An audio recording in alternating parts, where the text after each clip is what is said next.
Did you hear what I was playing, Lane? I didn't think it polite to listen, sir. I'm sorry for that. For your sake, I don't play accurately. Anyone can play accurately, but I play with wonderful expression. As far as the piano is concerned, sentiment is my forte, and I keep science for life. Yes, sir. And speaking of science of life, have you got a little cucumber sandwiches cut for Lady Bracknell? Yes, sir. Ah, yes.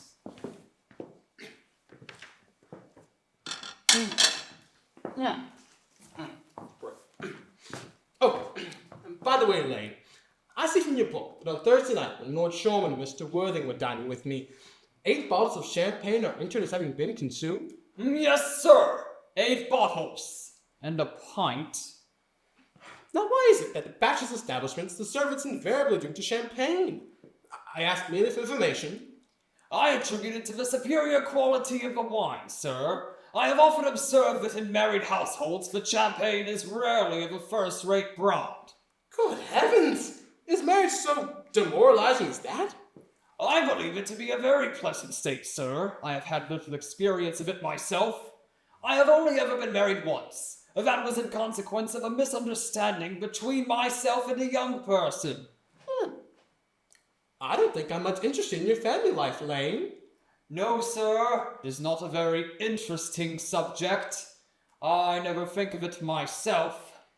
Very natural, I'm sure. That will do, Lane. Thank you. Thank you, sir.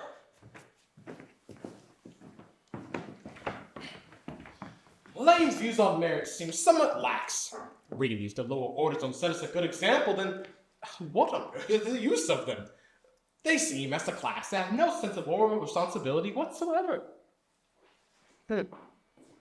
Mr. Ernest Warby! Oh, my dear Earnest, what brings you to town? Oh, pleasure. What else should bring one anywhere?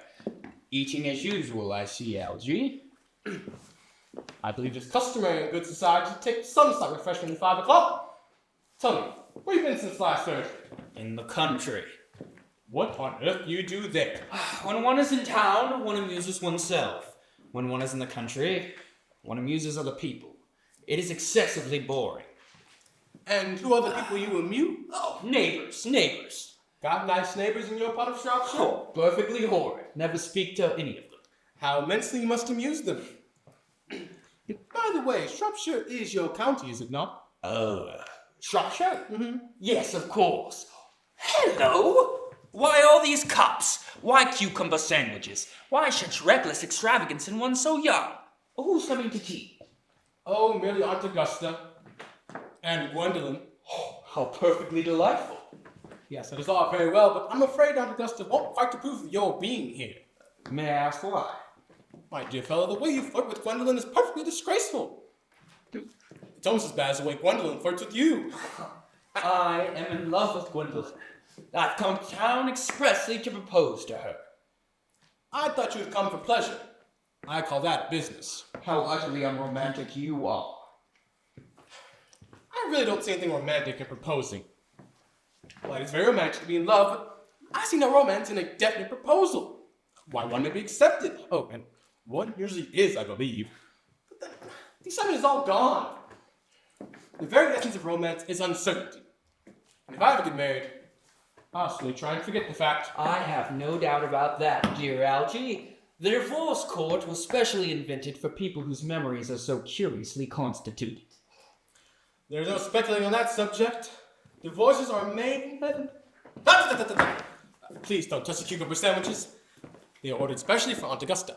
Oh, well, you have been eating them all this time. That's quite a different matter. She's my aunt. Have the bread and butter. The bread and butter is for Gwendolyn. And Gwendolyn is devoted to bread and butter. And very good bread and butter it is, too. Well, my dear fellow, you do not eat if you're going to eat it all. You behave as if you were married to her already. You're not married to her already, and I don't think ever will be. Why on earth do you say that? Well, in the first place, girls never marry the men they flirt with. Girls make it right. That is nonsense. It isn't. It's the great truth. It accounts for the extraordinary number of bachelors one sees all over the place. And in the second place, I don't give my consent. Your consent? My dear fellow, Gwendolyn is my first cousin. And before I can allow you to marry her, you must clear up the whole question of Cecily. But Cecily? What on earth do you mean? What do you mean, Algie, by Cecily? I don't know anyone of the name of Cecily. Bring me the cigarette case Mr. Worthing left in the smoking room last time we dined here. Yes, sir. Do you mean to say that you've had my cigarette case all this time? I wish to goodness you would have let me know. I've been writing frantic letters to Scotland Yard about it. I was very nearly offering a large reward. Well, I certainly wish you would have offered one. I have to be more than usually hard up. Well, there's no good offering a large reward now that the thing is found. I think that rather mean of you, Ernest, I must say.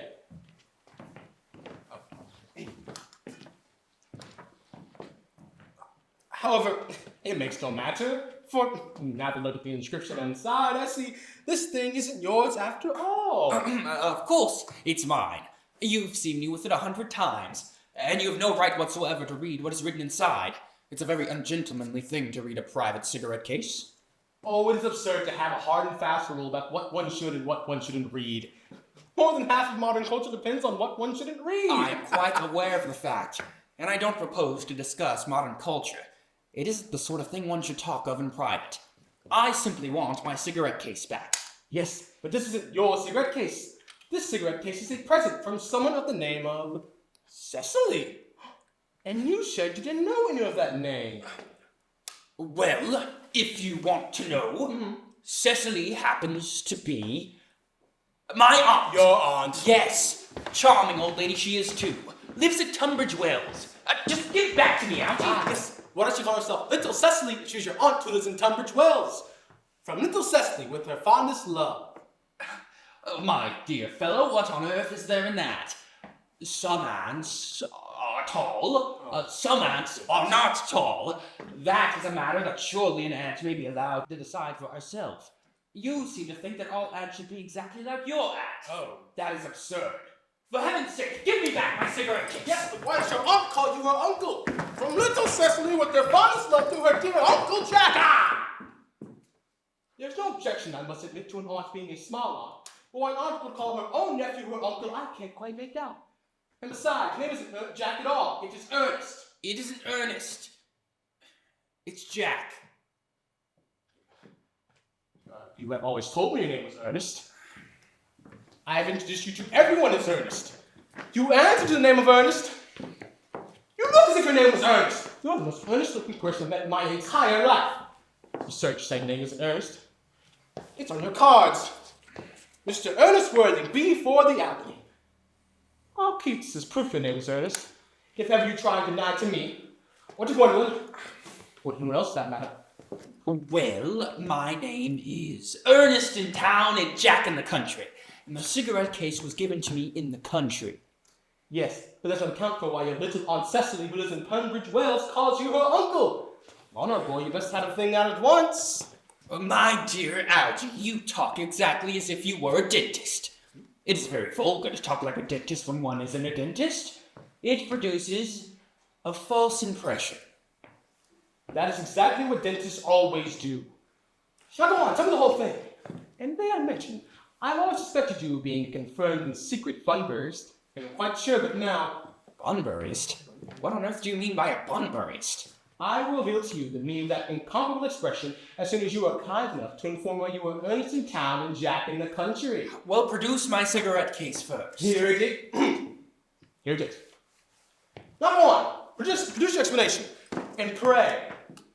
Make it improbable.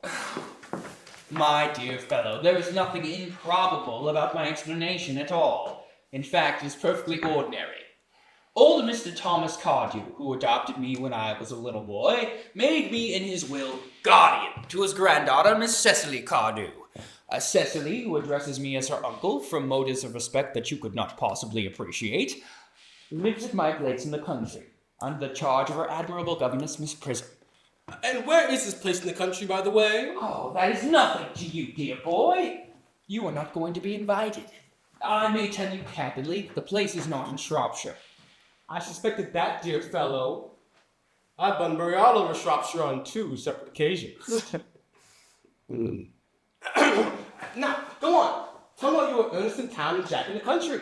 My dear Algie, I don't know whether you will be able to understand my real motives. You are hardly serious enough. When one is placed in the position of a guardian, one has to adopt a very high moral tone on all subjects. It's one's duty to do so. And as a high moral tone can hardly be said to conduce very much to one's health or one's happiness, in order to get up to town, I've always pretended to have a younger brother of the name of Earnest, who lives at the Albany, and gets into the most dreadful of scrapes. That, my dear Algie, is the whole truth, pure and simple. The whole truth is never pure and rarely simple. Modern life be very tedious for her either. And modern literature be complete impossibility. That wouldn't be at all a bad thing. What you really are is a bunburyist. I was quite right in saying you're a bunburyist. You are the most advanced bunburyist I know. What on earth do you mean? You invented a very useful younger brother by the name of Earnest, so that you may be able to come up to town as often as you like. I invented an invaluable permanent invalid of the name of Bunbury, so that I may be able to go down to the country as often as I choose. Bunbury is perfectly invaluable. If it wasn't for Bunbury's poor health, for instance, I wouldn't be able to dine with tonight at Willis's. I've been really engaged to Aunt Augusta for more than a week. But I haven't asked you to dine anywhere with me tonight. I know! You're absurdly careless about sending out invitations. It's very foolish of you. Nothing annoys me more than not receiving invitations. You had much better dine with your Aunt Augusta. I have with the sparse intention of doing anything of the kind. In the first place, I dine there on Monday. And once a week to dine with one's own relations is quite enough. And in the second place, whenever I do dine there, I'm always sure there's a member of the family. And I'm either sitting down with no one at all, or two. And in the third place, I know exactly who's sitting next to you tonight. She'll place you next to Mary Farquhar. Always flirt with your own husband across the dinner table. That kind of thing isn't very pleasant. Indeed, it's not even decent. It's also an increase nowadays. The amount of women in London who flirt with their own husbands is perfectly disgraceful. It just looks so bad. It's like washing one's own clean linens out in public. Besides, now that I know you're a confirmed Bunburyist, I naturally want to talk to you about Bunbury. I want to tell you the rules. I'm not a Bunburyist at all. If Gwendolyn accepts me, I'm going to kill my brother. Indeed, I think I'll kill him in any case. Cecily is a little too much interested in him. It's rather a bore. So I'm going to get rid of Ernest. And I advise you to do the same with with your invalid friend who has the absurd name. Nothing will induce me to part with Bunbury. And if you ever get married, it seems to me extremely problematic. We'd be very glad to know Bunbury. A man who marries not knowing a Bunbury has a very tedious time loving. That is nonsense.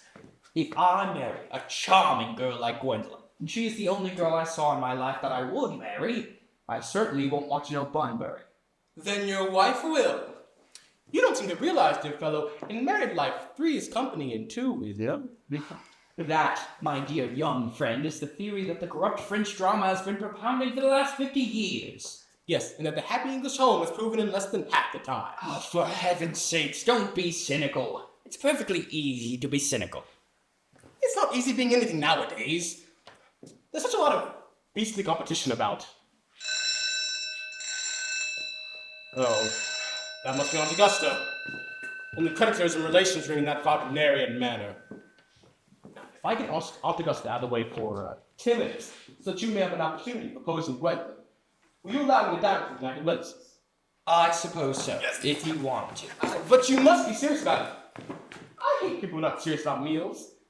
It's so very shallow of them. Lady Bracknell and Miss Fairfax. Good afternoon, dear Algernon. I hope you are behaving very well. I'm feeling very well, Aunt Augusta. That's not quite the same thing. In fact, the two things rarely go together.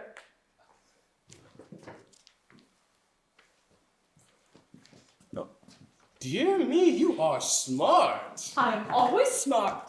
Aren't I, Mr. Worthing? You are quite perfect, Miss Fairfax. I hope I'm not that. It would leave no room for developments, and I intend to develop in many directions. I'm sorry if we're a little late, Algernon, but I was obliged to call on dear Lady Harbury. I hadn't been there since her poor husband's death. I never saw a woman so altered. She looked quite 20 years younger. And now, I'll have a cup of tea and one of those nice cucumber sandwiches you promised me. Certainly, Aunt Augusta. Won't you come and sit here, Gwendolyn? Thanks, Mama. I'm quite comfortable where I am. Good heavens. Lady! Why are there no cucumber sandwiches? I ordered them specially. There were no cucumbers in the market this morning, sir. I went down twice. No cucumbers? No, sir. Not even for ready money. Thank you, lady. That will do. Thank you, sir. I am greatly distressed, Aunt Augusta, about there being no cucumbers, not even for ready money. It really makes no matter, Algernon. I had some crowbits with Lady Harbury, who seems to me to be living entirely for pleasure now. I hear her hair has turned quite gold from grief. It certainly has changed its color. From what cause, I of course cannot say. Thank you. I've quite a treat for you tonight, Algernon. I am going to send you down with Mary Farquhar. She is such a nice woman, and so attentive to her husband. It is delightful to watch them. I'm afraid, Aunt Augusta, that I'll have to give up the pleasure of dining with you tonight after all. I hope not. It would put my table completely out. Your uncle would have to dine upstairs. Fortunately, he is accustomed to that. It is a great bore to me, Aunt Augusta, and need hardly say a terrible disappointment, but the fact is, I had just received a telegram to say my poor friend Bunbury has fallen very ill again. They seem to think I should be with him. It is very strange. This Mr. Bunbury seems to suffer from curiously bad health. Oh yes, poor Bunbury is a dreadful invalid. Well, I must say, Algernon, that I think it is high time that Mr. Bunbury made up his mind whether he was going to live or to die. This shilly-shallying with the question is absurd. Nor do I in any way approve of this modern sympathy with invalids. I consider it morbid. Illness of any kind is hardly a thing to be encouraged in others. Health is the primary duty of life. I'm always telling that to your poor uncle, but he never seems to take any notice, as far as improvement in his ailments goes. I should be much obliged if you would ask Mr. Bunbury, from me, to be kind enough not to have a relapse on Saturday, for I rely on you to arrange my music for me. It is my last reception, and one wants something that will encourage conversation, particularly at the end of the season, when everyone has practically said whatever they have to say, which in most cases was probably not much. I'll speak to Bunbury, Aunt Augusta, if he's still conscious. But I think I can promise you he'll be all right by Saturday. And the course of music is a great difficulty. You see, if one plays good music, people don't listen. If one plays bad music, people don't talk. I'll be sure to run over the program I'm drawing out, if you'll kindly step in the next room with me for but a moment. Thank you, Algernon. It is very thoughtful of you. I'm sure the program will be delightful. After a few expurgations. French songs I cannot possibly allow. People always seem to think they are improper, and either look shocked, which is vulgar, or laugh, which is worse. But German seems to me a thoroughly respectable language, and indeed I believe is so. Gwendolyn, you will accompany me. Certainly, Mama.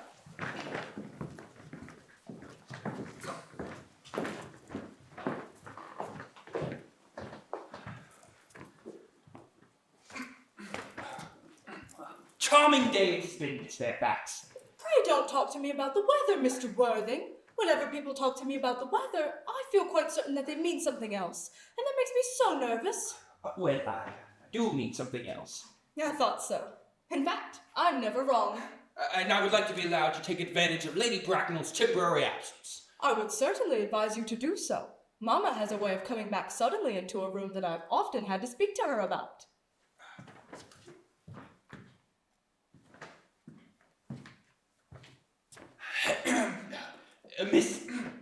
Miss Fairfax, Ever since I have met you, I have admired you more than any girl I have ever met since I met you. Yes, I'm quite aware of the fact. And I often wish that in public, at any rate, you had been more demonstrative. For me, you have always had an irresistible fascination. Even before I met you, I was far from indifferent to you. We live, as I hope you know, Mr. Worthing, in an age of ideals. And my ideal has always been to love someone of the name of Earnest. There is something in that name that inspires absolute confidence. The moment that Algernon first mentioned to me that he had a friend called Earnest, I knew I was destined to love you.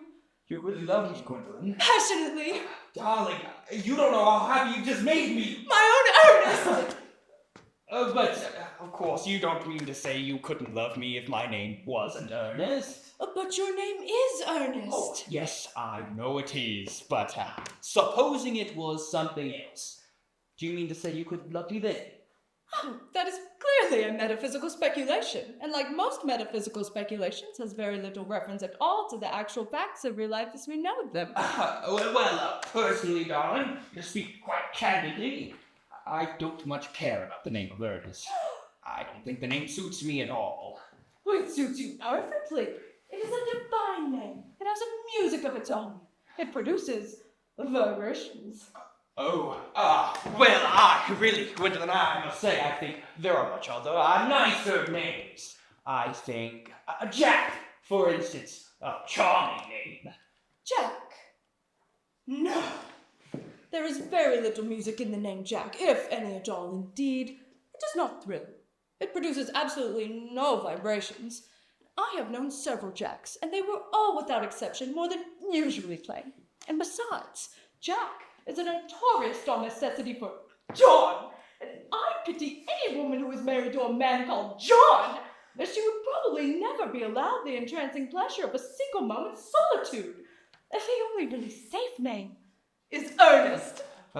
Gwendolyn and I must get christened at once. I mean, we must get married at once. There's no time to be lost. Marry, Mr. Worthing! Well, surely. You know that I love you, and, well, you led me to believe, Miss Fairfax, that you aren't absolutely indifferent to me. I adore you, but you haven't proposed to me yet. The subject hasn't even been touched on. Well, may I propose to you now? I think it would be an admirable opportunity. And to spare you any possible disappointment, Mr. Worthing, I think it only fair to tell you quite frankly beforehand that I am fully determined to accept you. Gwendolyn, Yes, Mr. Worthing, what have you got to say to me? you know what I've got to say to you. Yes, but you don't say it. Gwendolyn, will you marry me? Of course I will, darling. How long have you been about it? I'm afraid you have had very little experience in how to propose. My own one. I've never loved anyone in the world but you. Yes, but men often propose for practice. I know my brother Gerald does. All my girlfriends tell me so. What wonderfully brown eyes you have, Ernest. They're quite brown. I hope that you will always look at me just like that, especially when there are other people present. Mr. Worthing! Rise, sir, from this semi-recumbent posture. It is most indecorous. Mom, I must beg you to retire.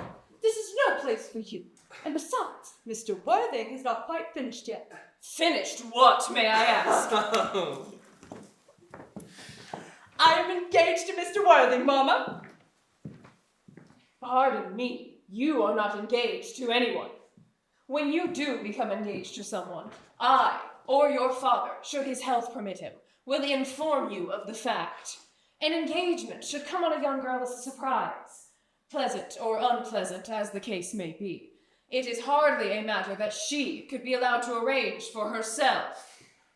And now I have a few questions to put to you, Mr. Worthing. While I am making these inquiries, you, Gwendolyn, will wait for me below in the carriage. Mama! In the carriage, Gwendolyn.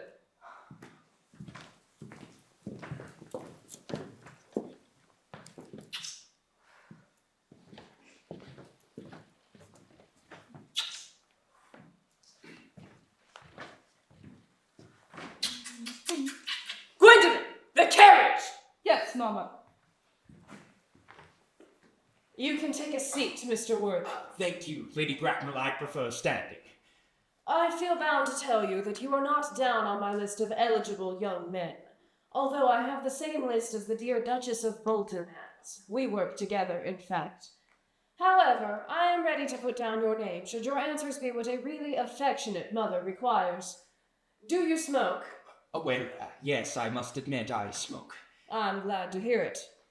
A man should always have an occupation of some kind. There are far too many idle men in London as it is. How old are you? 29. A very good age to be married at. I have always been of opinion that a man who desires to be married should know either everything or nothing. Which do you know? I know nothing, Lady Bracknell. I'm pleased to hear it. I do not approve of anything that tampers with natural ignorance. Ignorance is like a delicate, exotic fruit. Touch it, and the bloom is gone. The whole theory of modern education is radically unsound. Fortunately, in England at any rate, education produces no effect whatsoever. What is your income? Between 7,000 and 8,000 a year. In land or in investments? In investments, chiefly. That is satisfactory. I own a house with some land, of course, attached to it. About 1,500 acres, I believe. A country house. How many bedrooms? Well, that point can be cleared up afterwards. You have a townhouse, I hope. A girl with a simple, unspoiled nature, like Gwendolen, can hardly be expected to reside in the country. Well, I own a house in Belgrave Square, but it is let out by the year to Lady Bloxham. Of course, I can get it back whenever I'd like it. 6 months' notice. Lady Bloxham. I don't know her. Oh, she goes out very little, huh? She's a lady considerably advanced in years. Nowadays that is no guarantee of respectability of character. What number in Belgrave Square? 149. The unfashionable side. I thought there was something. However, that could easily be altered. Do you mean the fashion or the side? Both. If necessary, I presume. What are your politics? Well, I'm afraid I really have none. I'm a liberal unionist. Oh, they count as Tories. They dine with us, or come in the evening at any rate. And now to minor matters. Are your parents living? I have lost both my parents. Both. To lose one parent, Mr. Worthing, may be regarded as a misfortune. To lose both looks like carelessness. Who was your father? He was evidently a man of some wealth. Was he born in what the radical papers call the purple of commerce, or did he rise from the ranks of the aristocracy? Well, I'm afraid I really don't know. The fact is, Lady Bracknell, I said I lost my parents. It would be nearer to the truth to say my parents seem to have lost me. I don't actually know who I am by birth. I was found. Found! The late Mr. Thomas Cardew, a man of a very kind and charitable disposition, found me and gave me the name of Worthing, because he happened to have a first-class ticket for Worthing in his pocket at the time. Worthing is a place in Sussex. It's a seaside resort. Where did the charitable gentleman who had a first-class ticket for this seaside resort find you? In a handbag. A handbag? Yes, Lady Bracknell, I was in a handbag. A somewhat large, black, leather handbag, with handles to it. An ordinary handbag, in fact. In what locality did this Mr. James or Thomas Cardew come across this ordinary handbag? At the cloakroom at Victoria Station. It was given to him in mistake for his own. The cloakroom at Victoria Station? Yes. The bright line? The line is immaterial. Mr. Worthing, I confess I am somewhat bewildered by what you have just told me.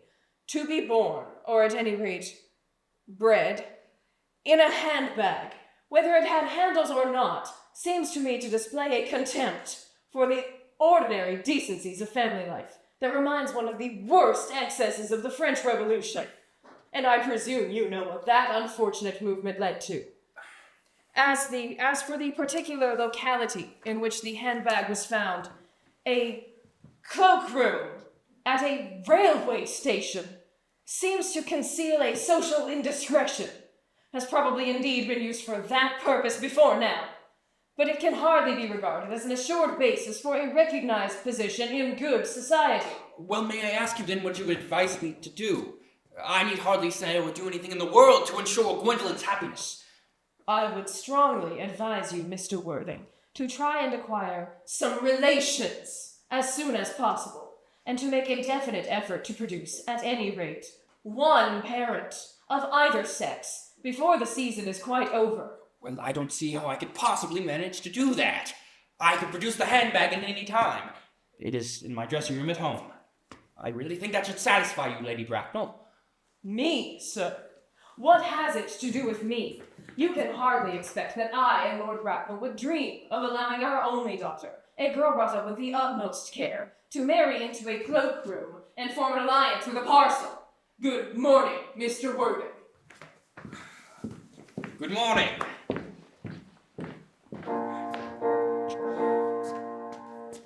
For heaven's sake, Algie, don't play that ghastly tune! How idiotic you are!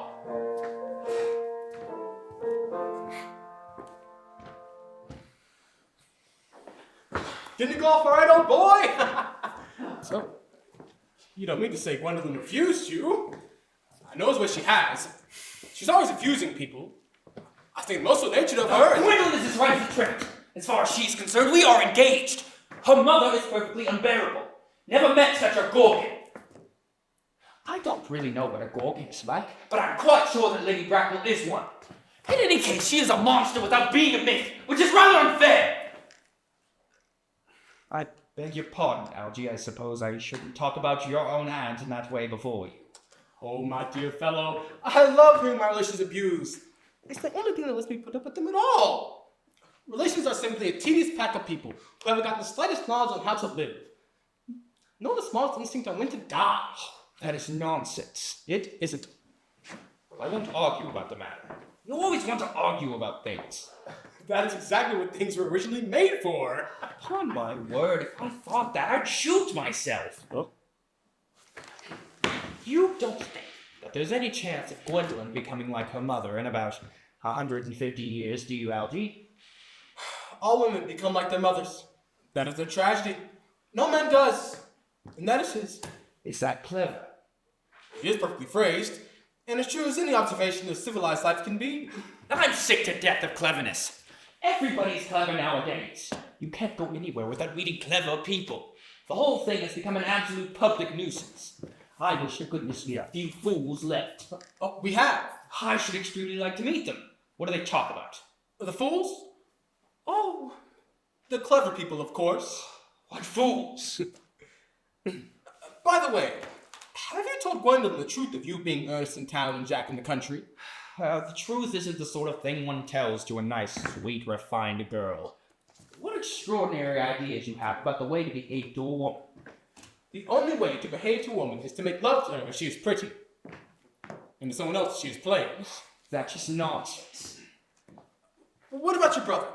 What about the profligate Earnest? By the end of the week, I shall have gotten rid of him. I'll say he died in Paris of apoplexy.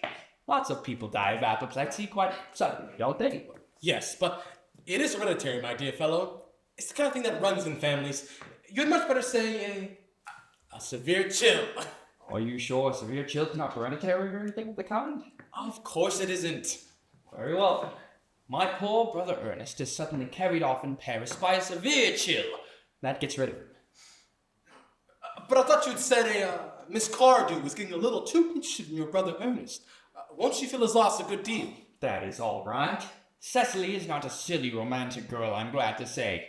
She's got a capital appetite, goes long walks, and pays no attention at all to her lessons.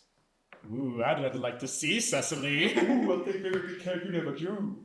She's excessively pretty, and she's only just 18.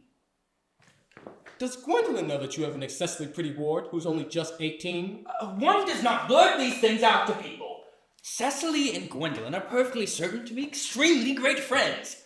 I'll bet you anything that you like. Half an hour after they have met, they will be calling each other sister. Women only do that when they've called each other a lot of other things first. Now, my dear fellow, if we want to get a good table tonight, Willisons, we must go and dress. It's nearly 7. Oh, it's always nearly 7. Well, I'm hungry. I never knew you when you weren't. What should we do after dinner? Ooh, go to the theater. Oh, no, I loathe listening. Oh, then let us go to the club. Oh, no, I hate talking. Then let us trot around the Empire at 10. Oh, no, I can't bear looking at things. It's so silly. What shall we do? Nothing. It's awful hard work doing nothing. Though I'm not opposed to hard work when there's no definite object of any kind. Miss Fairfax! Gwendolyn, upon my word! Algie, kindly turn your back. I have something very particular to say to Mr. Wilde.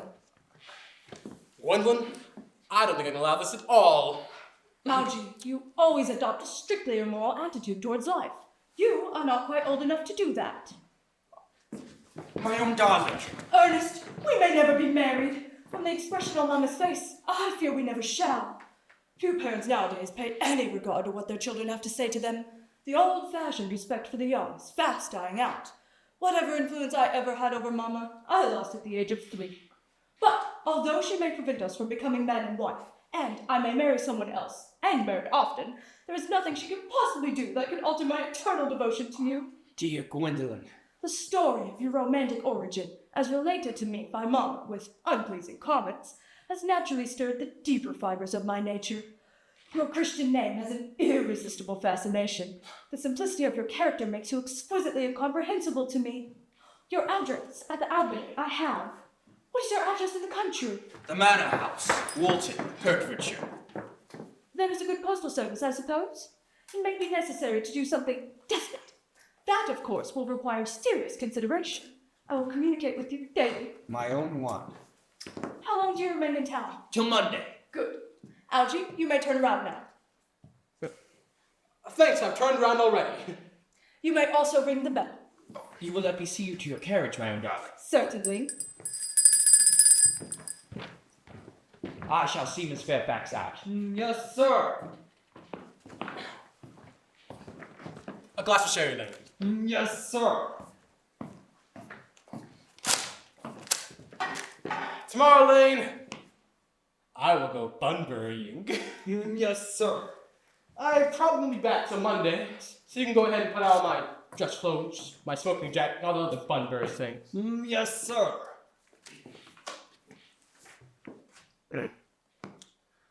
Hope tomorrow will be a fine day, Lane. It never is, sir. Lane, you're a perfect pessimist. I do my best to give satisfaction, sir. Now there is a sensible, intellectual girl. The only girl I ever cared for in my life. What are you so amused at? Oh, I'm just anxious about my poor Bunbury. That is all. If you don't take care, your friend Bunbury will get you into a serious scrape someday. Ooh, I love scrapes. They're the only things that are never serious. That is nonsense. Algie, you always talk nothing but nonsense. Nobody ever does.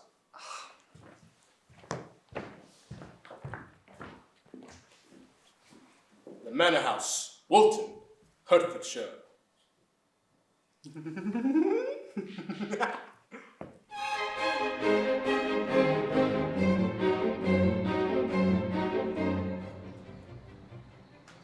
Cecily? Cecily! Surely such a utilitarian occupation as the watering of flowers is rather molten suited than yours, especially at a time when intellectual pleasures await you. Your German grammar is on the table. Pray open it at page 15. We will repeat yesterday's lesson. But I don't like German. It isn't at all a becoming language. I know perfectly well that I always look quite plain after my German lesson. Child, you know how anxious your guardian is that you should improve yourself in every way. He laid particular stress on your German as he was leaving for town yesterday. Indeed, he always lays stress on your German when he is leaving for town. Dear Uncle Jack is so very serious. Sometimes he is so serious I think he cannot be quite well. Your guardian enjoys the best of health, and his gravity of demeanor is especially to be commended in one so comparatively young as he is. I know no one who has a higher sense of duty and responsibility. I suppose that is why he often looks a little bored when we three are together. Cecily, I am surprised at you. Mr. Worthing has many troubles in his life. Idle merriment and triviality have no place in his conversation. You must remember his constant anxiety about that unfortunate young man, his brother. I wish he would allow that unfortunate young man, his brother, to come down here sometimes. You might have a good influence over him, Miss Prism. I'm sure you certainly would. You know, German and geology and things of that kind influence a man very much. I do not think that even I could produce an effect on a character that, according to his own brother's admission, is irretrievably weak and vacillating. Indeed, I do not think that I would desire to reclaim him. I am not in favor of this modern mania, turning bad people into good people at a moment's notice. As a man sows, so let him reap. You must put away your diary, Cecily. I really don't see why you should keep a diary at all. I keep a diary in order to enter all the wonderful secrets of my life. If I didn't write them down, I should probably forget all about it. Memory, my dear Cecily, is the diary we all carry about with us. Yes, but it usually chronicles the things that have never happened and couldn't possibly have happened. I believe memory is responsible for nearly all the 3-volume novels Maudie sends us. Do not speak slightingly of the 3-volume novel, Cecily. I wrote one myself in earlier days. Did you really, Miss Prism? Oh, how wonderfully clever you are. I hope it did not end happily. I don't like novels that end happily. They depress me so much. The good ended happily and the bad unhappily. That is what fiction means. I suppose so. But it seems very unfair. And was your novel ever published? Alas, no. The manuscript, unfortunately, was abandoned. I use the word in the sense of lost or mislaid. To your work, child. These speculations are profitless. Oh, but I see dear Dr. Chasuble coming up through the garden. Dr. Chasuble, this is indeed a pleasure. And how are we this morning? Miss Prism, you are, I trust, well. Miss Prism has just been complaining of a slight headache. I think it would do her so much good to have a short stroll with you through the park, Dr. Chasuble. Wait. Cecily, I have not mentioned anything about a headache. No, dear Miss Prism. I know that, but I felt instinctively that you had a headache. Indeed, I was thinking about that and not my German lesson when the rector came in. I hope, Cecily, you're not inattentive. Oh, I'm afraid I am. That is strange. Were I fortunate enough to be Miss Prism's pupil, I would hang upon her lips. I spoke metaphorically. The metaphor was drawn from bees. Mr. Worthing, I suppose, has not returned from town yet. Well, we do not expect him till Monday afternoon. Ah, yes. He usually likes to spend his Sundays in London. He is not one of those whose sole aim is enjoyment, as by all accounts that unfortunate young man his brother seems to be. But I must not disturb you, Eugaria and her pupil any longer. Eugaria? My name is Letitia, Doctor. A classical allusion, really, drawn from the pagan authors. I will see you both, no doubt, at evensong. I think, dear Doctor, I will have a stroll with you. I find I have a headache after all, and the walk might do it good. With pleasure, Miss Prism, with pleasure. We might even go as far as the schools and back. That would be delightful. Cecily, you will read your political economy in my absence. The chapter on the fall of the rupee you may omit. It is somewhat too sensational. Even these metallic columns have their melodramatic side. Horrid political economy. Horrid geography. Horrid German. Mr. Ernest Worthing has just driven up from the station. He has brought us lunch with him. Mr. Ernest Worthing, before the Albany West. Uncle Jack's brother, did you tell him Mr. Worthing was in town? Yes, miss. He seemed very much disappointed. I mentioned that you and Miss Prism were at the garden. He said he was anxious to speak to you privately for a moment. Oh, well, send Mr. Ernest Worthing out here. I suppose you had better talk to the housekeeper about a room for him. Yes, miss. I've never met any really wicked person before. If you're rather frightened, I'm afraid he will look just like everyone else. Oh, he does. You are my little cousin Cecily, I'm sure.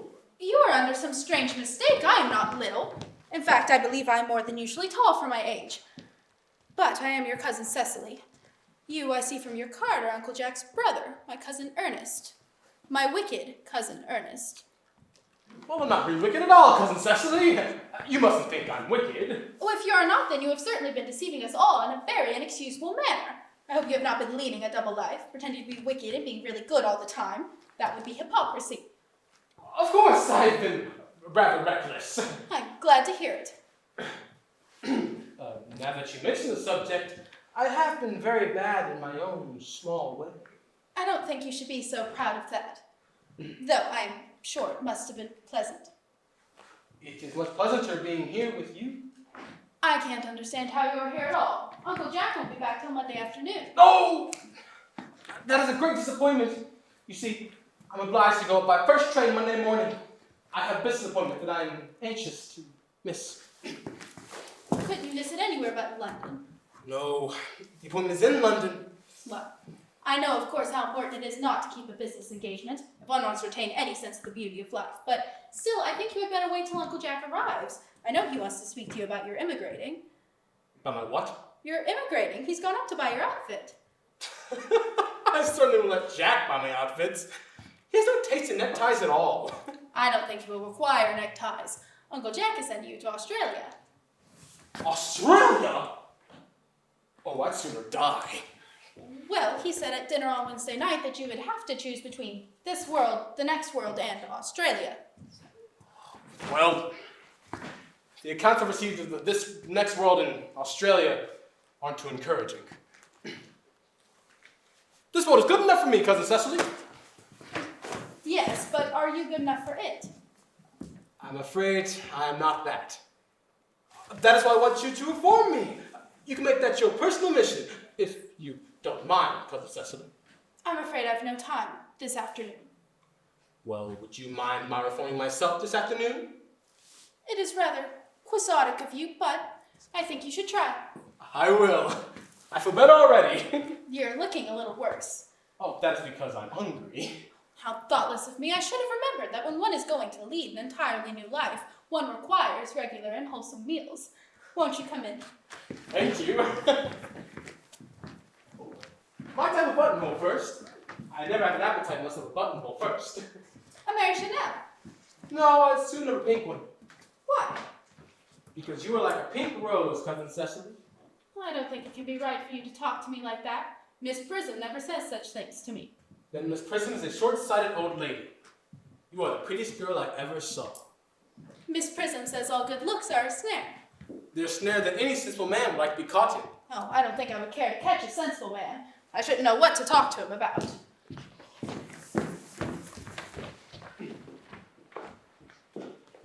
You are too much alone, dear Dr. Chasuble. You should get married. A misanthrope I can understand. A womanthrope never.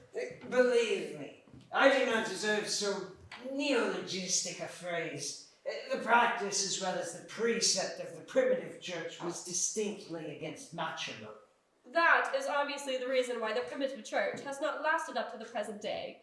And you do not seem to realize, dear doctor, that by persistently remaining single, a man converts himself into a permanent public temptation. Men should be more careful. This very celibacy leads weaker vessels astray. But are men not equally attractive when married? No married man is ever attractive, except to his wife.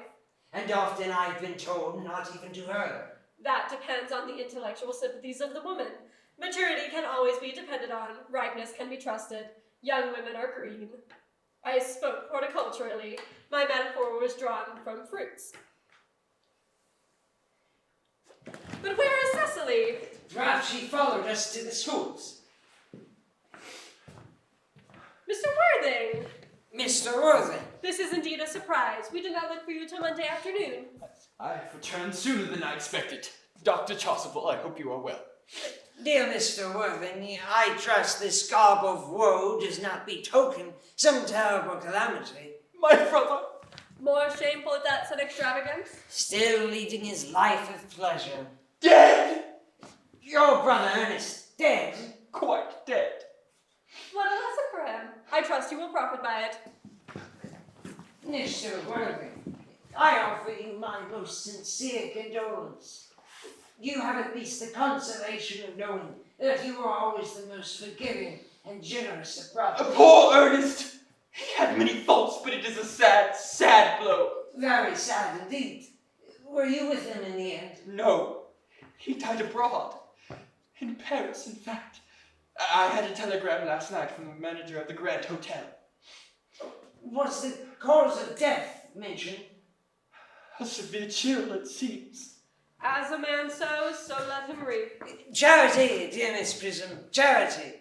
None of us are perfect. I myself am quite susceptible to draughts. Will the interview take place here? No, he seems to have expressed the desire to be buried in Paris. In Paris? I feel that hardly points to any very serious state of mind in the lads. You will no doubt have me make some slight allusion to this tragic domestic affliction next Sunday. My sermon on the meaning of the manna and the wilderness can be adapted to almost any occasion. Joyful, on present case, distressing. I have preached it in harvest celebrations, christenings, confirmations, days of humiliation, and festal days. The last time I delivered it was at the cathedral, as a charity sermon on behalf of the Society for the Prevention of Discontent amongst the upper orders. The bishop who was there was much struck by some of the analogies I drew. That reminds me. You mentioned christenings, I think, Dr. Chasuble. I suppose you know how to christen all right. Of course you are continually christening, aren't you?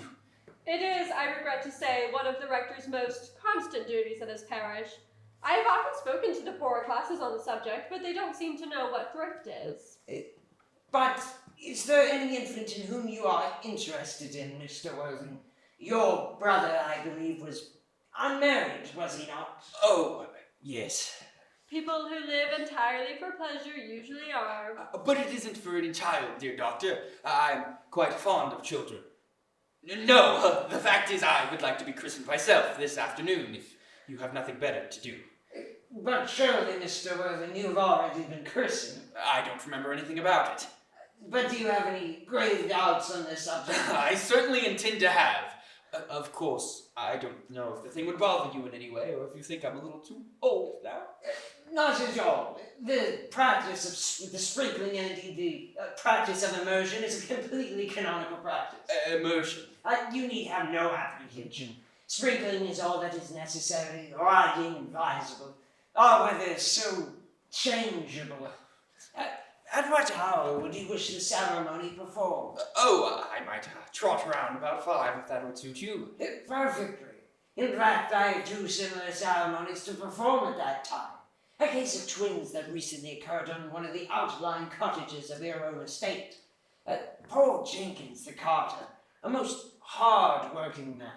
I don't see much fun in being christened along with other babies. It would be childish. Would 5:30 do? Admirably. And now, dear Mr. Worthing, I will not intrude any longer into a house of sorrow. I would merely beg you to be not too much bowed down in grief. What seems to us as bitter trials are often blessings in disguise. This seems to me a blessing of an extremely obvious kind. Uncle Jack! Oh, I am pleased to see you back. But what horrid clothes you've got on. Do go and change them. Cecily! My child! What is the matter, Uncle Jack? Don't look happy. You look as if you have a toothache, and I've got such a surprise for you. Who do you think's in the dining room? Your brother. Who? Your brother Ernest. He arrived about half an hour ago. What nonsense! I haven't got a brother. Oh, don't say that. However badly he may behave to you in the past, he is still your brother.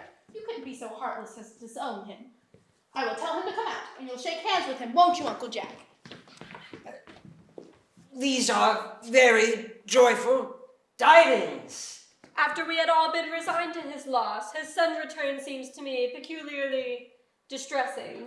My brother is in the dining room? I don't know what it all means. I think it's utterly absurd. Good heavens! Brother John, I've come down from town to say that I am very sorry for all the trouble I have caused you, and that I intend to lead a better life in the future. Uncle Jack, you are not going to refuse your own brother's hand. Nothing will induce me to take his hand. I think his coming down here disgraceful. He knows perfectly well why. Uncle Jack, do be nice. There is some good in everyone. Ernest has just been telling me about his poor invalid friend, Mr. Bunbury, whom he goes to visit so often. Surely there must be much good in someone who is kind to an invalid and leaves the pleasures of London to sit by a bed of pain. Oh, He's been talking to you about Bunbury, has he? Yes, he has told me all about poor Mr. Bunbury and his terrible state of health. Bunbury! Well, I won't have him talk to you about Bunbury or about anything else. It's enough to drive one perfectly frantic. Of course, I admit all the faults are on my side. I must say, Brother John's coldness to me is peculiarly painful. I expected a more enthusiastic welcome, especially considering this is the first time of me being here. Uncle Jack, if you don't shake hands with Ernest, I will never forgive you. Never forgive me. Never, never, never. Well, it is the last time I shall ever do it.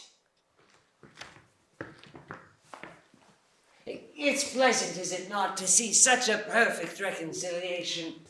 I say we might leave the two brothers together. Cecily, you will come with us. Certainly, Miss Prism. My little task of reconciliation is over. You've done a beautiful action today, dear child. We must not be premature in our judgments. I feel very happy.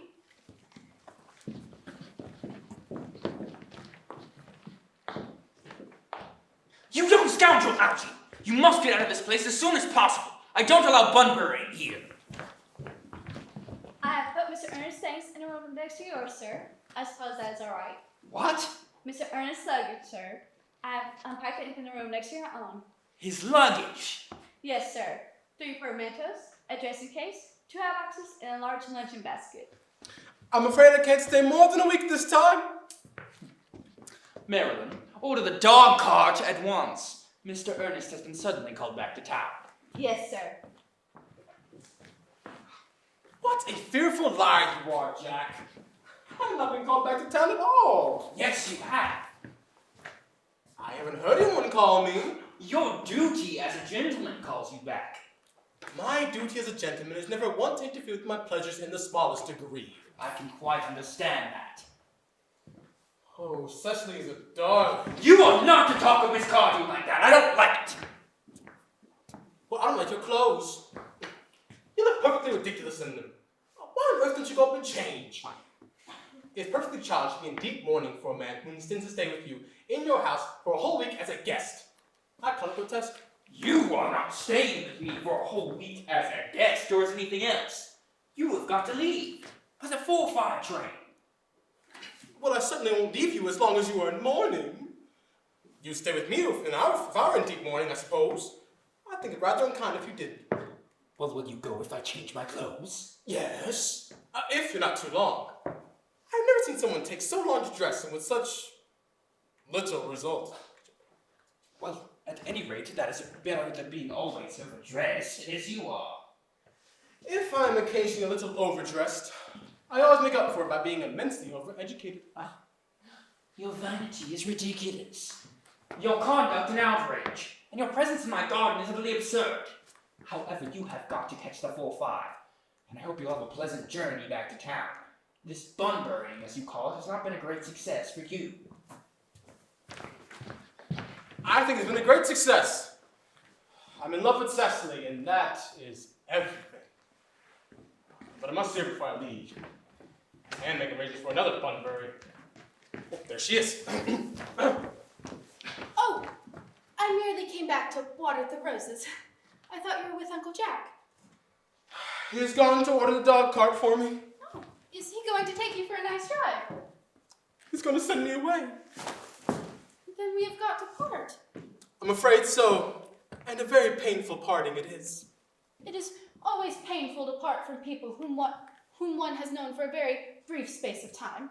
The absence of old friends one can endure with equanimity, but even a momentary separation from anyone whom one has just been introduced is almost unbearable. Thank you. The dog cart is at the door, sir. It can wait, Marilyn, for 5 minutes. Yes, miss. I hope, Cecily, that I won't offend you by stating quite frankly and openly that you seem to me to be in every way the visible personification of absolute perfection. Your frankness does you great credit, Ernest. If you will allow me, I will copy your remarks into my diary. Do you really keep a diary? I'd give anything to look at it. May I? Oh, no. You see, It is simply a very young girl's record of her own thoughts and impressions, and consequently meant for publication. When it appears in volume form, I hope you will order a copy. But pray, Ernest, don't stop. I delight in taking down from dictation. I have reached absolute perfection. You can go on. I'm quite ready for more. Oh, don't cough, Ernest. When one is dictating, one should speak fluently, not cough. Besides, I don't know how to spell a cough. Cecily, ever since I looked upon your wonderful and incomparable beauty, I have dared to love you wildly, passionately, hopelessly, devotedly. I don't think you should tell me you love me wildly, passionately, devotedly, hopelessly. Hopelessly doesn't seem to make much sense, does it? Oh, Cecily! The dog cart is waiting, sir. Tell it to come around next week at the same hour. Yes, sir. Uncle Jack would be very much annoyed if he knew you were staying on till next week at the same hour. I don't care about Jack. I don't care about anyone else in the whole world but you, Cecily. I love you. You will marry me, won't you? You silly boy. Of course, why we have been engaged for the past 3 months. For the last 3 months. Yes, it'll be exactly 3 months on Thursday. But how exactly did we become engaged? Well, you see, ever since dear Uncle Jack first confessed to us that he had a younger brother who was very wicked and bad, you, of course, have formed the chief topic of conversation between myself and Miss Prism. And of course, a man who is much talked about is always very attractive. One seems to think there must be something in him after all. I dare say it was foolish of me, but I fell in love with you, Ernest. Darling. And when was the engagement actually settled? On the 14th of February last. Worn out by your entire ignorance of my existence, I determined to end the matter one way or the other. And after a long struggle with myself, I accepted you under this dear old tree here. The next day I bought this little ring in your name, and here's the bangle with the true lover's knot I promised you to always wear. Did I get you these? They're very pretty, aren't they? Yes, you've wonderfully good taste, Ernest. It's the excuse I've always given for you leading such a bad life.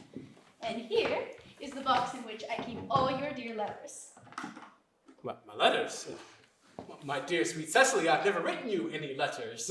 You need hardly remind me of that, Ernest. I remember only too well how I was forced to write your letters for you. I wrote always 3 times a week. Sometimes oftener. Well, do let me read them, Cecily! No, I couldn't possibly. They'd make you far too conceited. The 3 you wrote me after I'd broken off the engagement are so beautiful and so badly spelled that even now I can hardly read them without crying a little. But was our engagement ever broken off? Of course it was, on the 22nd of last March. You can see the entry if you like. Today, I broke off my engagement with Ernest. I feel it is better to do so.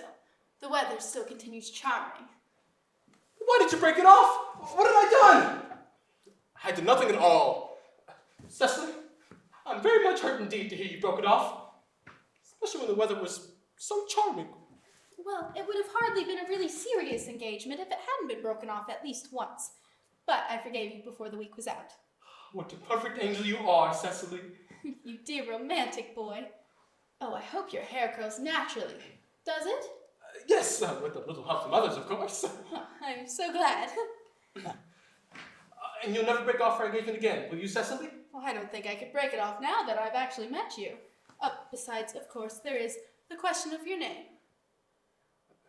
Yes, of course. You must not laugh at me, darling, but it had always been a girlish dream of mine to love someone whose name was Earnest. Oh. The name seems to inspire absolute confidence. I pity any poor married woman whose husband is not called Earnest. But my dear, sweet Cecily, you don't mean to say that you couldn't love me if I had some other name? But what name? Oh, any name you like. Algernon, for instance. But I don't like the name of Algernon. Well, I can't see why you'd object to the name of Algernon. It's not really a bad name at all. In fact, it is rather an aristocratic name. I mean, half the chaps in bankruptcy court are called Algernon. But seriously, Cecily, if my name was Algie, couldn't you love me?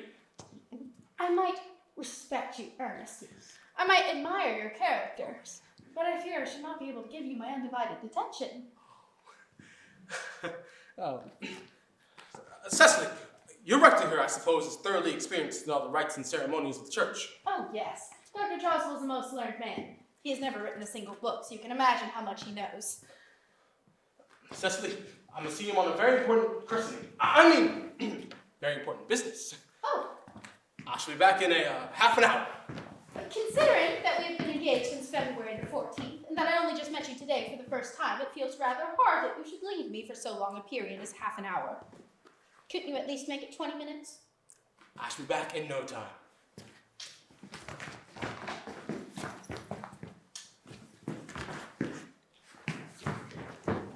What an impetuous boy he is.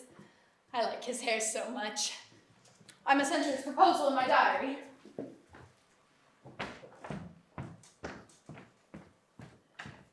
And Miss Fairfax has just called to see Mr. Worthing on very important business, Miss Fairfax states. Isn't Mr. Worthing in his library? Mr. Worthing went around the direction of the rectory some time ago. Pray ask the lady to come out here. I'm sure Mr. Worthing is to be back soon, and you can bring tea. Yes, miss. Miss Fairfax. I suppose one of the many good elderly women associated with Uncle Jack and some of his philanthropic work in London.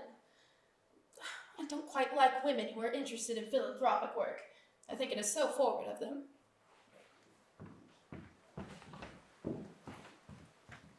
Miss Fairfax. Pray let me introduce myself to you. My name is Cecily Cardew. Cecily Cardew! What a very sweet name! Something tells me that we're going to be great friends. I like you already more than I can say.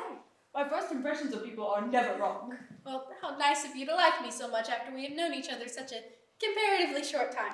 Pray sit down. I may call you Cecily, may I not? Of course, And you will always call me Gwendolyn, won't you? if you wish. Then that is all quite settled, is it not? I hope so. Perhaps this might be a favorable opportunity of my mentioning who I am. My father is Lord Bracknell.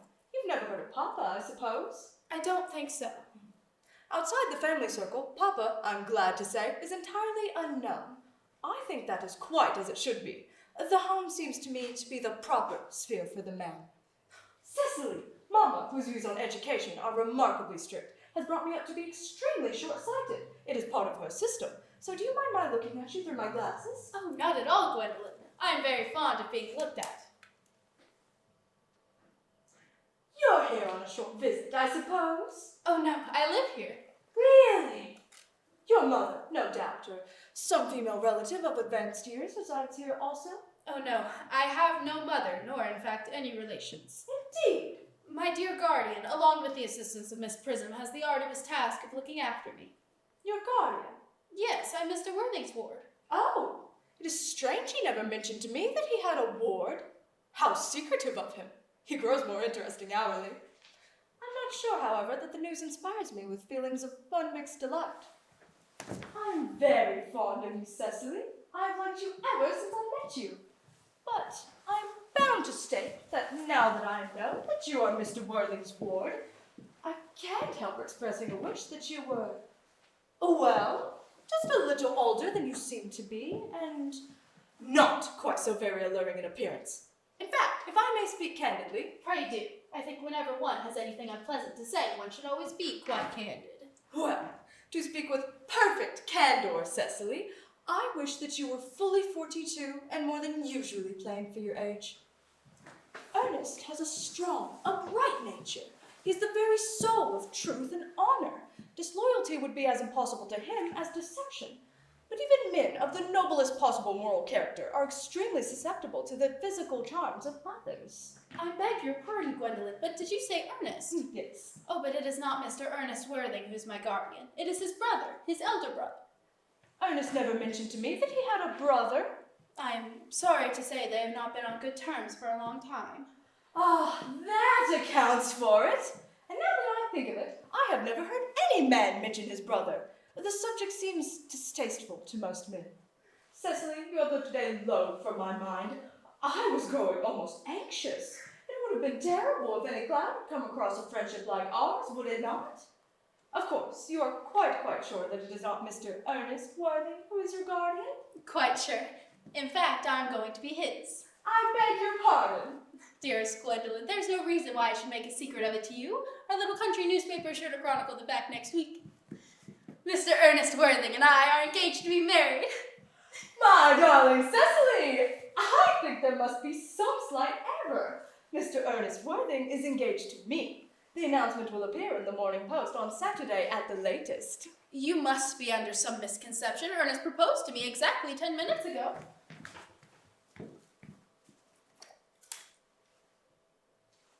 It is certainly very curious, for he asked me to be his wife yesterday afternoon at 5:30. If you would care to verify the incident, pray do so. I never travel without my diary. One should always have something sensational to read in the train. I'm so sorry, dear Cecily, if it is any disappointment to you, but I'm afraid that I have the prior claim. It would distress me more than I can tell you, dear Gwendolyn, if it caused you any mental or physical anguish, but I feel bound to point out that since Ernest proposed to you, he has clearly changed his mind. If the poor fellow has been entrapped into any foolish promise, I shall consider it my duty to rescue him at once, and with a firm hand. Whatever unfortunate entanglement my dear boy may have gotten into, I will never reproach him with it after we are married. Do you allude to me, Miss Cardew, as an entanglement? You are presumptuous. On an occasion of this kind, it is no longer a moral duty to speak one's mind. It becomes a pleasure.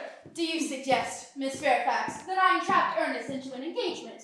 How dare you? This is no time for wearing the shallow mask of manners. When I see a spade, I call it a spade.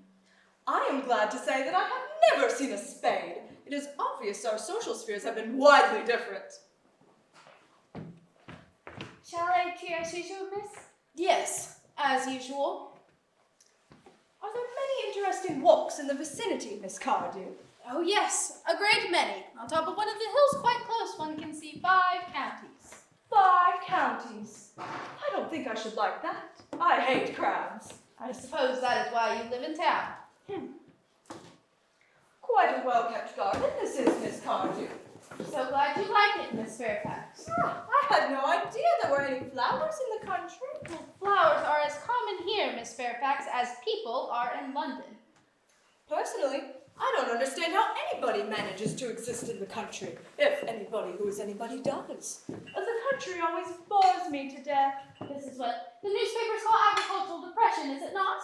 I believe the aristocracy are suffering very much from it just at present. There's almost an epidemic amongst them, I have been told. May I offer you some tea, Miss Fairfax? Thank you. Detestable girl. But I require tea. Sugar? No, thank you. Sugar isn't fashionable anymore. Cake or bread and butter? Bread and butter, please. Cake is rarely seen at the best houses nowadays. And that to Miss Fairfax.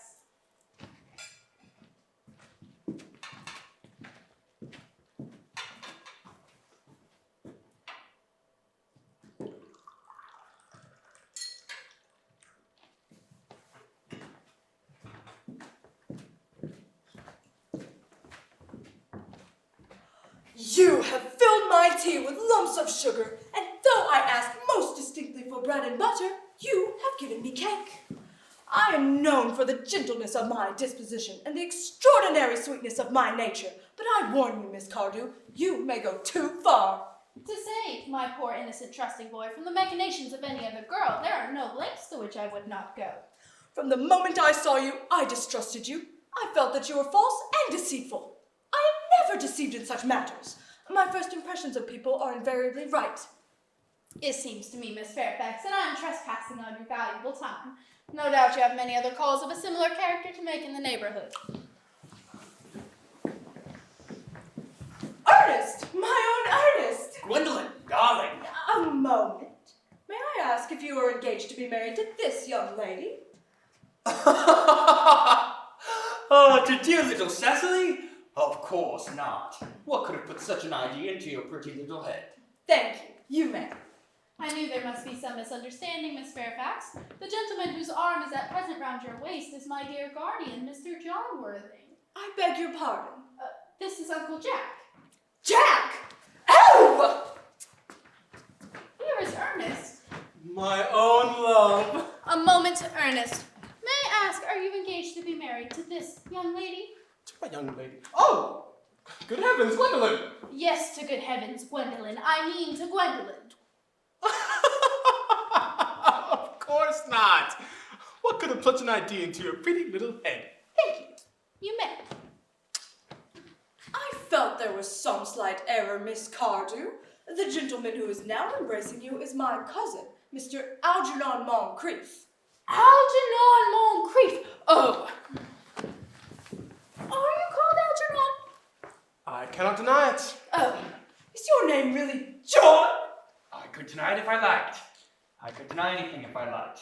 My name certainly is John. It's been John for years. A gross deception has been practiced on the both of us. My poor wounded Cecily. My sweet, wronged Gwendolyn. You will call me sister, will you not? Oh. There's just one question I should like to be allowed to ask my guardian. An admirable idea. Mr. Worthing, there is just one question I would like to be permitted to put to you. Where is your brother Ernest? We are both engaged to be married to your brother Ernest, so it is a matter of some importance to us to know where your brother Ernest is at present. Gwendolyn, Cecily, it is very painful for me to be forced to speak the truth. It is the first time in my life that I've ever been reduced to such a painful position, and I'm really quite inexperienced in doing anything of the kind. However, I must tell you quite frankly that I have no brother Ernest. I have no brother at all. I never had a brother in my life, and I certainly have not the smallest intention of ever having one in the future. No brother at all? None. Had you never a brother of any kind? Never. Not even of any kind. I'm afraid it is quite clear, Cecily, that neither of us is engaged to be married to anyone. It's not a very pleasant position for a young girl suddenly to find herself in, is it? Let us go into the house. They will hardly venture to come after us there. Certainly. Men are so cowardly, aren't they?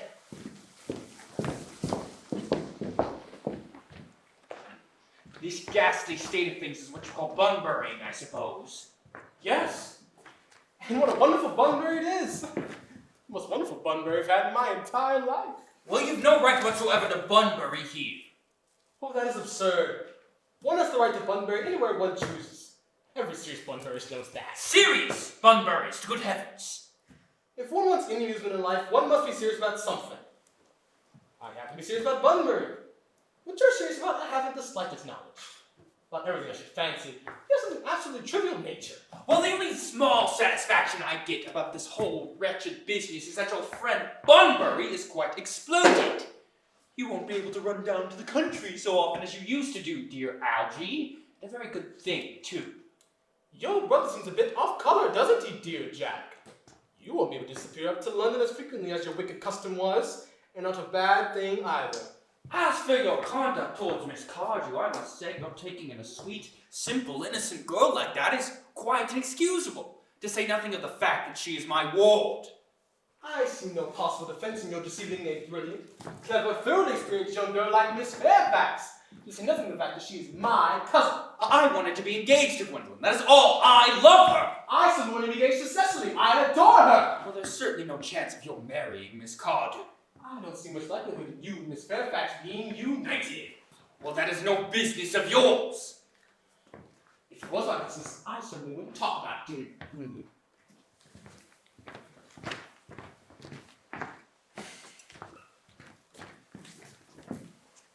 How you can sit there, calmly eating muffins, while we are in this horrible trouble, I can't quite make out. You seem to me to be perfectly heartless. Well, I certainly can't eat muffins in an agitated manner. Then both get off my cuffs. One must eat muffins quite calmly. It is the only way to eat them. I say it's perfectly heartless you are eating muffins at all under the circumstances. When I'm upset, eating is the only thing that consoles me. Indeed, I'm in really great trouble, as anyone who knows me intimately will tell you. I refuse everything except food and drink. At the present moment, I'm eating muffins because I am unhappy. Besides, I really like muffins. Well, that is no reason why you should eat them in that greedy way. I wish you'd have tea cake instead. I don't like tea cake. Oh, good heavens, I suppose a man may eat his own muffins in his own garden. But you just said it's perfectly heartless to eat muffins. I said it was perfectly heartless of you under the circumstances. That is a very different thing. That may be, but the muffins are the same.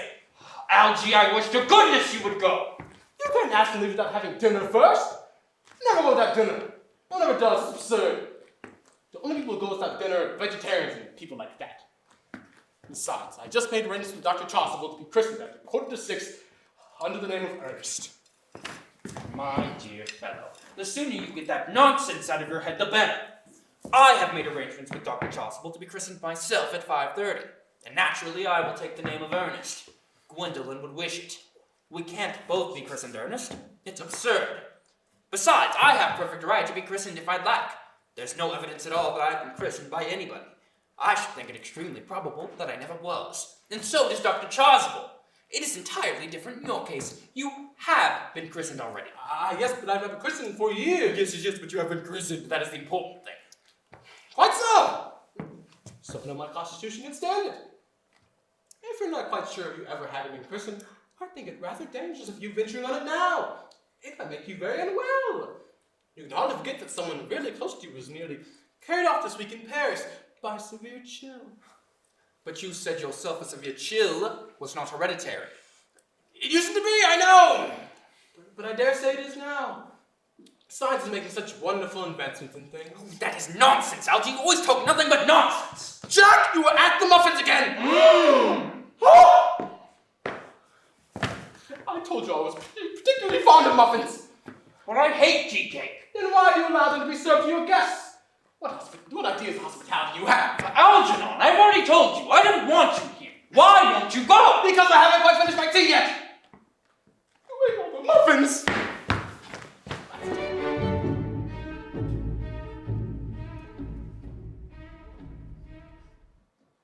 The fact that they did not follow us at once into the house as anyone else would have done seems to me to show that they have some sense of shame left. They have been eating muffins. That looks like repentance.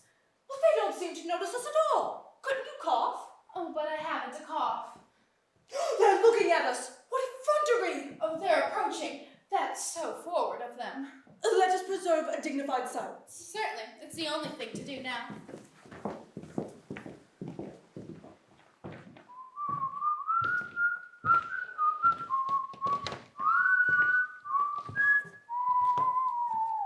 This dignified silence seems to produce an unpleasant effect. A most distasteful one. But we will not be the first to speak. Certainly not. Mr. Worthing, I have something very particular to ask you. Much depends on your reply. Gwendolyn, your common sense is invaluable. Mr. Moncrief, kindly answer me the following question. Why did you pretend to be my guardian's brother? In order that I might have an opportunity of meeting you. That certainly seems a satisfactory explanation, does it not? Yes, dear, if you can believe him. I don't, but that does not affect the wonderful beauty of his answer. True. In matters of grave importance, style, not sincerity, is the vital thing. Mr. Worthing, what explanation can you offer to me for pretending to have a brother? Was it in order that you might have an opportunity of coming up to town to see me as often as possible? Can you doubt it, Miss Fairfax? I have the gravest doubts upon the subject, but I intend to crush them. This is not the moment for German skepticism. Their explanations appear to be quite satisfactory, especially Mr. Worthing's. That seems to me to have the stamp of truth upon it. I am more than content with what Mr. Moncrief said. His voice alone inspires one with absolute credulity. Then you think we should forgive them? Yes. No, I mean no. True, I had forgotten. There are principles at stake that one cannot surrender. Or would you wish to tell them? The task is not a pleasant one. Could we not both speak at the same time? Excellent idea. I nearly always speak at the same time as other people. Will you take the time from me? Certainly. Your Christian names are still an insuperable barrier. That is all. Our Christian names? Is that all? But we are going to be christened this afternoon. For me, you are prepared to do this terrible thing? I am. To please me, you are ready to face this fearful ordeal. I am. How absurd to talk of the equality of the sexes. Where questions of self-sacrifice are concerned, men are infinitely beyond us. We are! They have moments of physical courage of which we women know absolutely nothing. Darling! Darling! Ahem! Ahem! Lady Bracknell! Oh, good heavens! Gwendolyn, what does this mean? Merely that I am engaged to be married to Mr. Worthing, Mama. Come here. Sit down. Sit down immediately. Hesitation of any kind is a sign of mental decay in the young, of physical weakness in the old. Apprised, sir, of my daughter's sudden flight by her trusty maid, whose confidence I purchased by means of a small coin, I followed her at once by a luggage train. Her unhappy father is, I am glad to say, under the impression that she is attending a more than usually lengthy lecture by the University Extension Scheme on the influence of a permanent income on thought. I do not propose to undeceive him. Indeed, I have never undeceived him on any question. I would consider it wrong. But of course, you will now understand that all communication between yourself and my daughter must cease immediately from this moment. On this point, as indeed on all points, I am firm. I am engaged to be married to Gwendolyn, Lady Bracknell. You are nothing of the kind, sir. And now, as regards Algernon. Algernon! Yes, Augusta. May I ask if it is in this house that your invalid friend, Mr. Bunbury, resides? Bunbury? Oh, no, Bunbury doesn't live here. Bunbury's somewhere else at present. In fact, Bunbury's dead. Dead? When did Mr. Bunbury die? His death must have been extremely sudden. Oh, I killed Bunbury this afternoon. Bunbury died this afternoon. What did he die of? Bunbury was exploded. Exploded? Was he the victim of a revolutionary outrage? I was unaware that Mr. Bunbury was interested in social legislation. If so, he is well punished for his morbidity. Aunt Augusta, Bunbury was found out. The doctors found out that Bunbury could not live anymore. That is what it means. So Bunbury's dead. He's dead. Bunbury's dead. He seems to have had great confidence in the opinion of his physicians. I am glad, however, that he made up his mind at the last to some definite course of action and acted under proper medical advice. And now that we have finally got rid of Mr. Bunbury, may I ask Mr. Worthing, who is that young person whose hand my nephew Algernon is now holding in what seems to me a peculiarly unnecessary manner? That lady is Miss Cecily Cardew, my ward. I'm engaged to be married to Cecily, Aunt Augusta. I beg your pardon. Oh, Mr. Moncrief and I are engaged to be married, Lady Bracknell. I do not know whether there is anything peculiarly exciting in the air of this particular part of Hertfordshire, but the number of engagements that go on seems to me considerably above the proper average that statistics have placed down for our guidance. I believe some preliminary enquiry on my part would not be out of place. Mr. Worthing, is Miss Cardew at all connected with any of the larger railway stations in London? I merely desire information. Until yesterday, I had no idea there were any families or persons whose origin was a terminus. Miss Cardew is the granddaughter of the late Mr. Thomas Cardew of 149 Belgrave Square, Southwest, Gervase Park, Dorking, Surrey, and the Spore in Fifeshire, North Britain. That sounds not unsatisfactory. 3 addresses always inspire confidence, even in tradesmen. But what proof have I of their authenticity? I have carefully preserved the court guides of the period. They are open to your inspection, Lady Bracknell. I have known strange errors in that publication. Miss Cardew's family solicitors are Messrs. Markby, Markby, and Markby. Markby, Markby, and Markby. A firm of the highest standing in their profession. Indeed, I am told one of the Mr. Markbys is occasionally to be seen at dinner parties.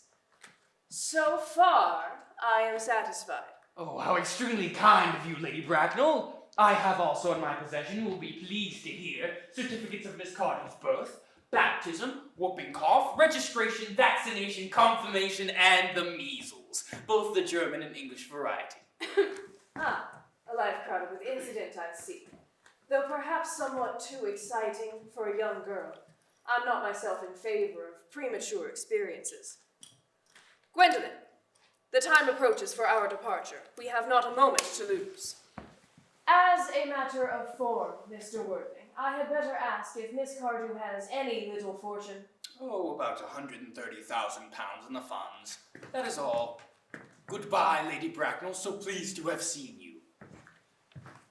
A moment, Mr. Worthing.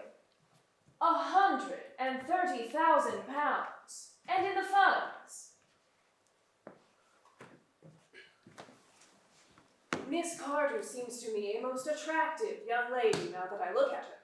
Few girls of the present day have any really solid qualities, any of the qualities that last and improve with time. We live, I regret to say, in an age of surfaces. Come over here, dear. Pretty child, your dress is sadly simple, and your hair seems almost as nature might have left it. But we can soon alter all that. A thoroughly experienced French maid produces a marvelous result in a very brief space of time. I remember recommending one to young Lady Lansing, and after 3 months, her own husband did not know her. And after 6 months, nobody knew her. Kindly turn round, dear child. No, the side view is what I want. Yes, quite as I expected. There are distinct social possibilities in your profile. The weak points in our age are its want of principle and its want of profile. The chin a little higher, dear. Style largely depends on the way the chin is worn. They are worn very high just at present. Algernon! Yes, Aunt Augusta. There are distinct social possibilities in Miss Carter's profile. Cecily's the dearest, sweetest, most wonderful girl in the entire world. And I don't care 2 pence about social possibilities. Never speak disrespectfully of society, Algernon. Only people who cannot get into it do that. Dear child, of course, you know that Algernon has nothing but his debts to depend on. But I do not approve of mercenary marriages. When I married Lord Bracknell, I had no fortune of any kind. But I did not allow that for a moment to stand in my way. Well, I suppose I must give my consent. Thank you, Aunt Augusta. Cecily, you may kiss me. Thank you, Lady Bracknell. You may also address me as Aunt Augusta for the future. Thank you, Aunt Augusta. The marriage, I think, had better take place quite soon. Thank you, Aunt Augusta. Thank you, Aunt Augusta. To speak frankly, I am not in favor of long engagements. They give people the opportunity of finding out each other's character before marriage, which I think is never advisable. I beg your pardon, Lady Bracknell, for interrupting you, but this engagement is quite out of the question. I am Miss Cardew's guardian, and she cannot marry without my consent until she comes of age. That consent I absolutely decline to give. Upon what grounds, may I ask? Algernon is an extremely, I may almost say, ostentatiously eligible young man. He has nothing, but he looks everything. What more can one desire? It pains me to have to speak frankly to you, Lady Bracknell, about your nephew, but the fact is I do not approve at all of his moral character. I suspect him of being untruthful. Untruthful? My nephew Algernon? Impossible. He's an Oxonian. I fear there can be no possible doubt about the matter. This afternoon, during my temporary absence in London on an important question of romance, he obtained admission to my house by means of the false pretense of being my brother. Under an assumed name, he drank, I've just been informed by my butler, an entire pint bottle of my Perrier Jouet Brut 89, a wine I was specially reserving for myself. Continuing his disgraceful deception, he succeeded in the course of the afternoon in alienating the affections of my only ward. He subsequently stayed to tea, and he devoured every single muffin. And what makes his conduct all the more heartless is that he was perfectly well aware from the first that I have no brother, that I never had a brother, and that I don't intend to have a brother, not even of any kind. I distinctly told him so myself yesterday afternoon. Mr. Worthing, after careful consideration, I have decided entirely to overlook my nephew's conduct to you. That's very generous of you, Lady Bracknell. My own decision, however, is unalterable. I decline to give my consent. Come here, dear. How old are you? Well, I am really only 18, but I always admit to 20 at evening parties. You are perfectly right in making some slight adjustment. Indeed, no woman should ever be quite accurate about her age. It looks so calculating. 18, but admitting to 20 at evening parties. Well, it will not be very long before you are of age and free from the restraints of tutelage. So I don't think your guardian's consent is, after all, a matter of any importance. Pray, excuse me, Lady Bracknell, for interrupting you again, but it is only fair to tell you that according to the terms of her grandfather's will, Miss Cardew does not come legally of age till she is 35. That does not seem to me to be a grave objection. 35 is a very attractive age. I have known many women in London of the very highest birth, who of their own free choice have remained 35 for years.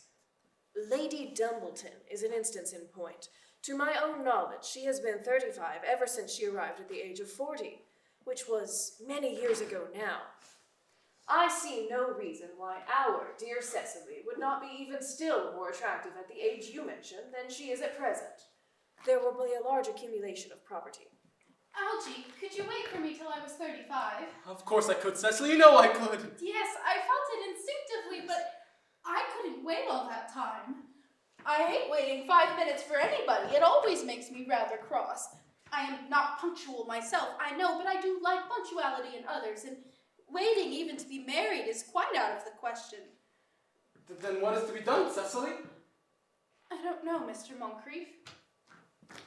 My dear Mr. Worthing, as Miss Cardew states, positively, that she cannot wait till she is 35, a remark in which I am bound to say shows a somewhat impatient nature, I would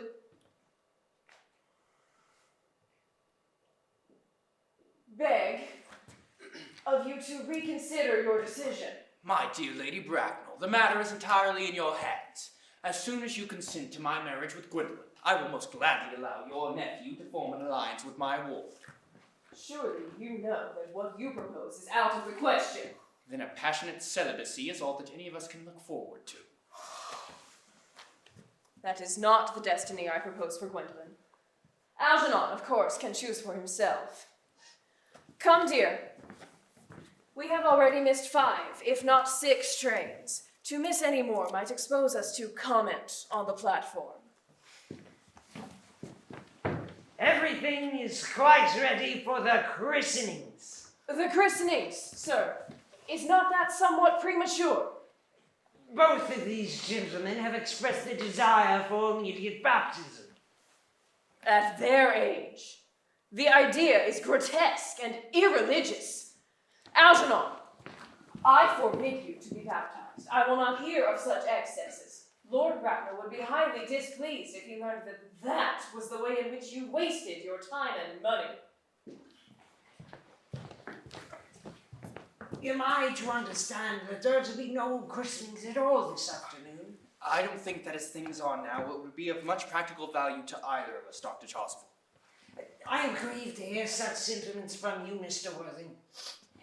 They savor the heretical views of the Anabaptists, views that I have completely refuted in 4 of my unpublished sermons.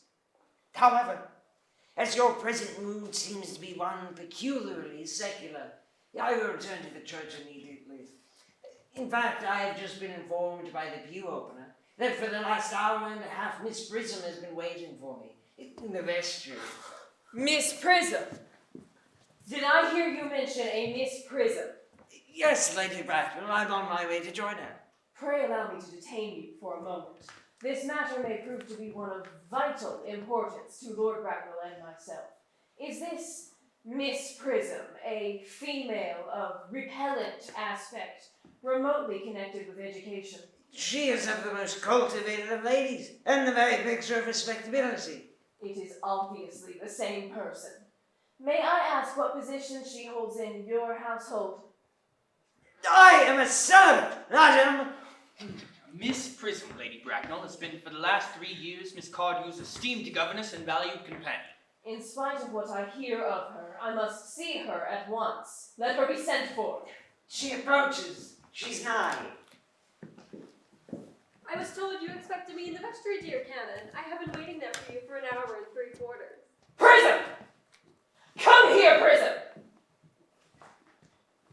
Prism! Where is that baby? 28 years ago, Prism, you left Lord Bracknell's house, number 104, Upper Grosvenor Street, in charge of a perambulator that contained a baby of the male sex. You never returned. A few weeks later, after the elaborate investigations of the Metropolitan Police, the perambulator was discovered at midnight, sitting by itself in a remote corner of Bayswater. It contained the manuscript of a 3-volume novel of more than usually revolting sentimentality. But the baby was not there. Prism, where is that baby? Lady Bracknell, I admit with shame that I do not know. I only wish I did. The plain facts of the case are these. On the morning of the day you mentioned, a day that is forever branded on my memory, I prepared as usual to take the baby out in its perambulator. I had also with me a somewhat old but capacious handbag in which I intended to place the manuscript of a work of fiction that I had been writing in my few unoccupied hours. In a moment of mental abstraction, for which I can never forgive myself, I placed the manuscript in the bassinet, and the baby in the handbag. But where did you deposit the handbag? Do not ask me, Mr. Worthing. Miss Prism, this matter is of no small importance to me. I insist on knowing where you deposited that handbag that contained that infant. In one of the larger railway stations in London. What railway station? Victoria, the Brighton line. I must retire to my room for a moment. Gwendolyn, wait here for me. If you are not too long, I will wait here for you all of my life. What do you think this means, Lady Bracknell? I dare not even suspect, Dr. Chosby. I need hardly tell you that in families of high position, strange coincidences are not supposed to occur. They are hardly considered the thing. Uncle Jack seems strangely agitated. Your guardian has a very emotional nature. This noise is extremely unpleasant. It sounds as though he were having an argument. I dislike arguments of any kind. They are always vulgar and often convincing. It has stopped now.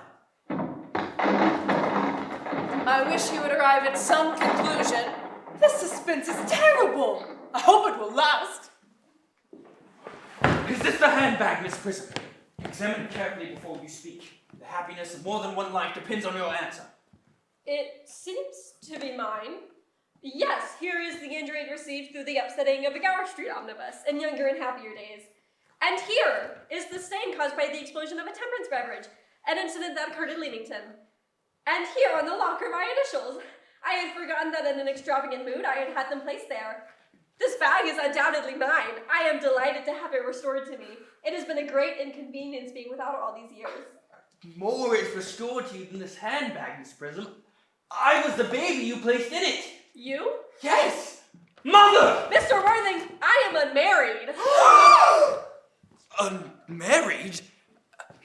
I do not deny that this is a serious blow. But after all, who has the right to cast a stone against one who has suffered? Cannot repentance wipe out an act of folly? Why should there be one law for men and another for women? Mother, I forgive you. Mr. Worthing, there is some error. There is the woman who can tell you who you really are. Lady Bracknell, I hate to seem inquisitive, but would you kindly inform me of who I am? I'm afraid that the news I have to give you will not altogether please you. You are the son of my poor sister, Mrs. Moncrief, and consequently, Algernon's elder brother. Algy's elder brother? I have a brother after all. I knew I had a brother! I always said I had a brother! Cecily, how could you have ever doubted that I had a brother? Dr. Chaucer, my unfortunate brother. Miss Prism, my unfortunate brother. Gwendolyn! My unfortunate brother! Algy, you young scoundrel, you will have to treat me with more respect in the future. You have never behaved to me like a brother in all your life. Not till today, old boy, I admit. No, I did try my best. I have never practiced. My own? But what own are you? What is your Christian name now that you've become someone else? Good heavens, I'd quite forgotten that point. Your decision on the subject of my name is quite irrevocable, I suppose. I never change, except in my affections. What a noble nature you have, Gwendolyn. Then the question had better be cleared up at once. Aunt Augusta, a moment. At the time when Miss Prism had left me in the handbag, had I been christened already? Every luxury that money could buy, including christening, had been lavished on you by your fond and doting parents. Then I was christened. That is settled. Oh, now what name was I given? Let me know the worst. Being the eldest son, you were naturally christened after your father. Yes, but what was my father's Christian name? I cannot, at the present moment, recall what the general's Christian name was. But I have no doubt he had one. He was eccentric, I admit, but only in later years, and that was the result of the Indian climate, and marriage, and indigestion, and other things of that kind. Algernon! Can you not recollect our father's Christian name? My dear boy, we were never even on speaking terms. He died before I was a year old. Oh, his name would appear in the army list of the period, I suppose, Aunt Augusta? The general was essentially a man of peace, except in his domestic life. But I have no doubt his name would appear in any military directory. The army list of the last 40 years are here. These delightful records should have been my constant study. Let's see. M generals. Malum, Maxim, Magley. What ghastly names they have. Markby, Migsby, Mob, Moncrief. Oh, Moncrief! Lieutenant, 1840. Captain, Lieutenant Colonel, Colonel, General, 1869. Christian names? Earnest, John. I told you my name was Earnest all this time, didn't I, Gwendolyn? Well, it is! I mean, it naturally is Earnest! Yes, I remember now the general was called Earnest. I knew I had some particular reason for disliking the name. Ernest! My own Ernest! I thought from the first that you could have no other name. Gwendolyn, it is a terrible thing for a man to find out suddenly that all his life he's been speaking nothing but the truth. Can you forgive me? I can, for I feel that you are sure to change. My own one. Letitia. Frederick, at last. Cecily, at last! Gwendolyn, at last. My nephew, you seem to be displaying signs of triviality. On the contrary, Aunt Augusta, I've now realized for the first time in my life the vital importance of being earnest.